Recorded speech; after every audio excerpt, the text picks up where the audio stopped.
Hi Virgo, welcome to February 2021. This is Teresa from Tarot by T. And before I start your reading, I want to call in some good energy. So this month, Venus moves into Aquarius on February 2nd. Then we have a new moon in Aquarius on the 11th. Mercury, a ruling planet, goes direct on the 21st. Then Venus moves into Pisces on the 26th, because she only stays in a sign about 3 weeks, so she moves from Aquarius to Pisces at the end of the month. And then we have the full moon in your sign in Virgo on the 27th. So a lot of energy is happening in Aquarius this month, but the full moon is going to be in your relationship, partnership axis. So things will be revealed to you at this full moon. Let's see what the cards say. We'll get into the astrology later. What do the cards say about love and relationships for Virgo for the month of February 2021? What does Virgo need to know about love and relationships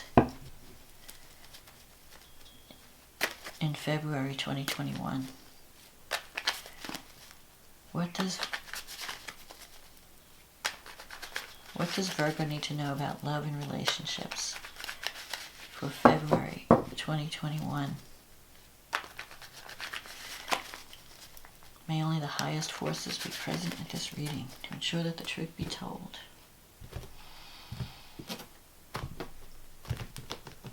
Okay, let's see what we have. Three of Pentacles. The Ace of Pentacles, the Devil, the Queen of Cups, the Page of Cups, the Three of Wands, the Death card, the Ace of Swords, the Nine of Wands, and the High Priestess. The card at the bottom of the deck is the Justice card. So I'm seeing both career and love this month. The Three of Pentacles and the Ace of Pentacles, this is like a career or job opportunity. So there's definitely career success starting right off the bat. The Three of Pentacles, you're being recognized for your talent this month. And the Ace of Pentacles, this could even lead to a job opportunity. Now, in a relationship situation, I feel like your relationship success is tied to your career success. That you're going to be connecting with different people, and through those connections, you could have the beginning of a relationship or a new relationship. You have the Devil here in the past. This is a card of passion, desire, overcoming your fears. Maybe you've had fears of connecting with relationships. Sometimes it also means being obsessed with someone or addicted to something. You could be dealing with someone who's going through having some kind of addiction issue. It could be your own or a partner. Or it even could just be a relationship where you feel strongly, there's like a lot of passion, a lot of chemistry, and you find it's hard to break away. Like no matter how you try to break away from this person, they just keep pulling you back in. Because this is a card, and sometimes you may even fear the connection because the emotions involved are so strong, so passionate, and you feel like you're losing yourself in this relationship. For some of you, you have this Queen of Cups here, so you might have been dealing with a water sign. But I feel like this influence is fading. You might be trying to break free from something that has a strong hold on you. And Justice is here. There could be some legal things to work out. Justice also represents a decision going in your favor. So if you have anything, if you've applied for something, like a job, or if you're waiting to hear back some resolution, maybe even if you're like going through a divorce or something, or you have some kind of legal issue around a partnership or relationship, you're going to hear news this month. Probably at the full moon in Virgo. And the decision will be fair. It will go in your favor. Now, you have this Page of Cups coming up in the future. So that could be a new relationship, because that's usually messages of love. It could be a message of love from someone Either you're wanting to let someone know how you feel, or someone's wanting to let you know how they feel. You could be dealing with someone who's, or it could be the beginning stages of a relationship, or you could be dealing with someone who's very sensitive. It could also be that you're connecting with someone who has a child, or there could be some kind of child involved in this relationship. An issue around a child.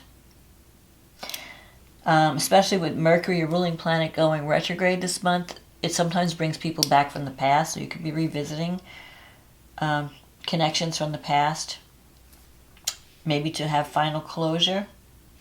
You have the Three of Wands here, so if you've been planting seeds and trying to get something off the ground, you're going to start to see the results of your hard work this month.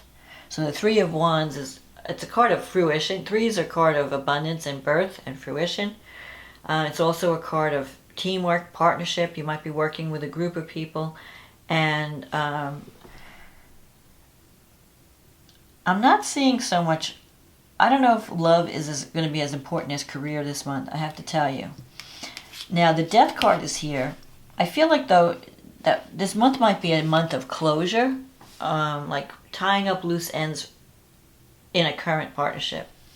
Because the Death card is about realizing that a cycle has ended in your life and you need to clear out the past and make room for the new energy coming in. So you might be holding on to the past, holding on to some past relationship or argument or situation, and you really need to kind of release it. You need to bless it, release it, let it go, and allow this new energy to start to come through. You have the Ace of Swords in your environment. So you're activated to take, you're motivated to take action. You're seeing things from a different perspective this month. Something may happen in your environment that causes you to get your warrior energy up. So I don't know if someone angers you, or something happens that motivates you to take action. Because the Ace of Swords is the warrior energy. It's like, I need to take action. I need to do something. You're feeling very,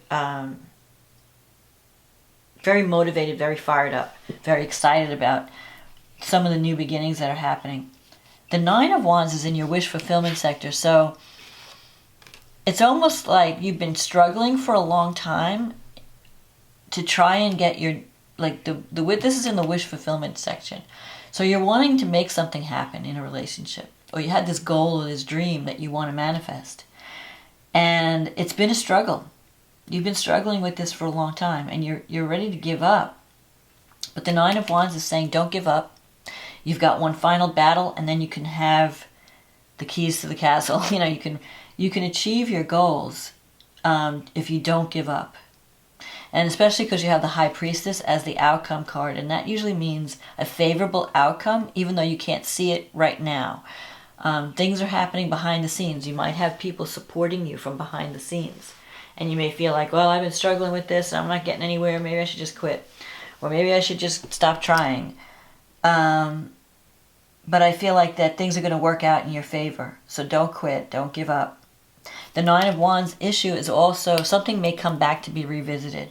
Something that you already dealt with, that you thought you had resolved, may come back to be dealt with again. And you may have to have, like I said, that final battle. Sometimes it can bring a relationship back that you thought you were done with, and you have to deal with that person again. I feel like there could be some legal thing around this relationship also, some legal situation that has to be dealt with, or some karmic situation, because justice can sometimes represent karma. Not so much, in the mundane world it represents legal things, balance, fairness, a decision that's being made, sometimes in a court. Sometimes justice can represent people born under the sign of Libra. But in the higher meaning of justice, it's karmic reward. So it's like you put energy out into the world, and if you're doing everything in the right way, you're going to get your karmic reward. It's a result. You're going to see the result of your actions, for good or for bad. Usually with justice, unless it's surrounded by negative cards, it means justice will be done. That, if someone's been treating you unfairly, they're going to get their just desserts, as they say. But the High Priestess is a positive outcome card. It just means that you can't right now you're not going to be able to see what's going on behind the scenes. So you almost have to trust your intuition. But follow your intuition, follow your gut feeling, and know that everything is going to work out in the end. I feel like there's going to be some new beginnings. You have these two aces. And you're going to be really excited about whatever is starting. Is going to be exciting. It's going to be something that you're wanting to sink into. And it's going to be bring in wealth, because the Ace of Pentacles represents tangible assets. A new beginning that brings in money, where money is there for you, and success. So whatever you're trying to accomplish, you can do it. It's there. It's not just a wish for, a dream, a pipe dream. It's going to manifest. So let's see what the astrology talks about for you. So this new moon is in your 6th house of work. And you've got all this Aquarius energy in your 6th house. It's work, your day-to-day work environment, and also health. So if you've been working really hard, you want to take, don't overdo it. Take care of your health. Make sure you get enough rest. Make sure you're drinking plenty of liquids and taking care of yourself, eating healthy. But you've got a new moon in your 6th house of work. So there could be something, a new project, a new thing starting that looks like it could be pretty abundant, because you have Venus and Jupiter also in the 6th house, and Mercury. So you might be signing contracts. You might be communicating more. It might be a communication project. Whatever you're doing, it's going to bring in money and opportunity. The only challenge you have is with Mars in Taurus in the 9th house. So Mars in Taurus, you may have to change your thinking, or you may have to get some training, additional training, because the 9th house has to do with higher education, teaching, learning, also your belief system. What do I believe I can achieve? Do I believe in myself enough that I can make this happen? You may get some challenges from people at a distance, because the 9th house is also long distance travel. Maybe you even have to travel. You might have to do some traveling. So the square energy is tension, getting you out of your comfort zone. You might have to get out of your comfort zone to take advantage of these opportunities, where you might have to change your beliefs, or something comes in and changes your thinking in some way. It's not necessarily a negative thing, but Mars in Taurus can be stubborn and not wanting to, be slow to move. So you might have to deal with someone who's a little stubborn. Let's see, Saturn's in your 6th house, so you've been really working hard, and you may feel restricted by authority figures. But this new moon may open that up a little bit. This new moon gives you a chance to use technology to your advantage, because it's Aquarius, so technology is your friend. Innovative thinking is going to help you this month. And you might start something new that's going to be to your benefit. The North Node is in Gemini in your 10th house, so you might be communicating more in your work environment. It's the direction you need to go to. Gemini is about sharing ideas, thoughts, telling the story. So you could be doing more writing, storytelling. Neptune's in the 7th house. It's been there for years. It is, let's see, what's it doing? It's squaring the North Node. So you have to be careful with your partnerships. Not all of them, you want to make sure you know who you can trust, basically, because Neptune can bring deception in partnerships, where you're trusting people that you think are great, and then they may not be, so you want to make sure you're seeing people clearly, and that whatever partnerships you are forming, it's based on logic and not emotion. And you're not trying to save someone, or polish a diamond in the rough. That's you could get caught into helping someone or saving someone, like someone who plays the victim role. You want to make sure that you're not involved in that type of thing. Then we have the full moon in your 1st house. So the moon is in your 1st house. The sun is in your 7th house with Venus. Something is going to come to completion. Something's going to be revealed about your partnerships. You might be forming a new partnership with someone that's ruled by Venus. It could be a Libra, Taurus. Venus brings love when it moves into your 7th house. So you're going to have an opportunity for love. Jupiter's still in your 6th house trining. You know, it's like Jupiter wants you to be abundant. But Jupiter in your 6th house, it may bring opportunity, more than one opportunity, but you have to know what your limits are. Because with Jupiter in the 6th, you may overdo it. You may take on more than you can handle. So just be careful about that you're not overdoing it, because then it can affect your health. Pluto's in the 5th house, so if you're connecting with someone in a romantic way, it could be very intense. And if you're doing something creative, where you're giving, creative expression, because the 5th house has to do with creative self-expression, fun, children, romance, it's the fun house. But with Pluto there, things are very intense.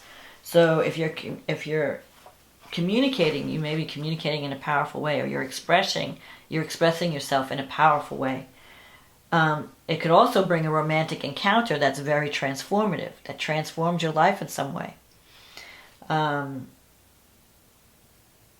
any case, at the full moons usually bring things to light. So if you've been if you have this situation with the High Priestess where things are hidden, at this full moon at the end of the month, you may finally see the truth. You might see what's going on. 7th house is the house also of open, the 12th house is hidden enemies. The 7th house is visible enemies. So if anybody's been working against you, you might see that too. Not that I'm trying to not make you paranoid.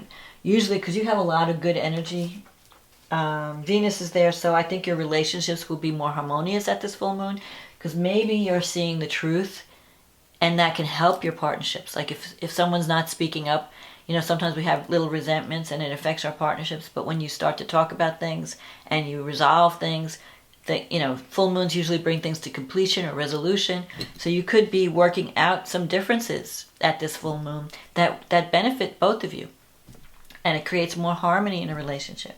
So it's not always a negative thing. People think full moons, endings, like I'm going to break up with someone. No. It can sometimes mean we've been working to make this relationship better, and now finally we've achieved that goal. Or, I've been dating this person, I've been with this person for a long time, now I finally see how important they are in my life. I see the truth about the relationship. So it's not always negative, but it does represent the ending of a cycle or something completing. So something that you've been working on comes to fruition or comes to completion. And it has to do with partnering and finding the balance. The Justice card can also mean having to compromise, finding that balance, finding that win-win situation, that fairness. So you could create win-win situations this month in your partnerships, both personal and business, that work out for everyone involved. So I think you're going to be pretty active this month, both on the work front and in relationships. And there is a potential for success, and there's a potential for harmony, for great harmony. So don't give up on your dream. Don't be afraid to put the work in, but know what your limits are. And learn how to compromise, and sometimes, let the universe take care of itself. You don't have to know everything. Just trust your intuition, trust your instincts, and let go of whatever's no longer serving you with the Death card here. Release the past. If something's not working, let it go. Don't dwell on the past. Focus on the future, because the future looks bright. So that's my reading, Virgo, for the month of February. I hope you liked this reading. If you did, click on the like button. Click on the subscribe button. If you'd like a private reading, click on the link in the description box. It'll take you to my website, and we can get you on the schedule. In the meantime, I want to thank everyone for supporting this channel, and thank you for your likes, your comments, your shares. I wouldn't be here without you. And have a wonderful February, especially have a happy Valentine's Day, and I will talk to you again next month. Okay, bye now.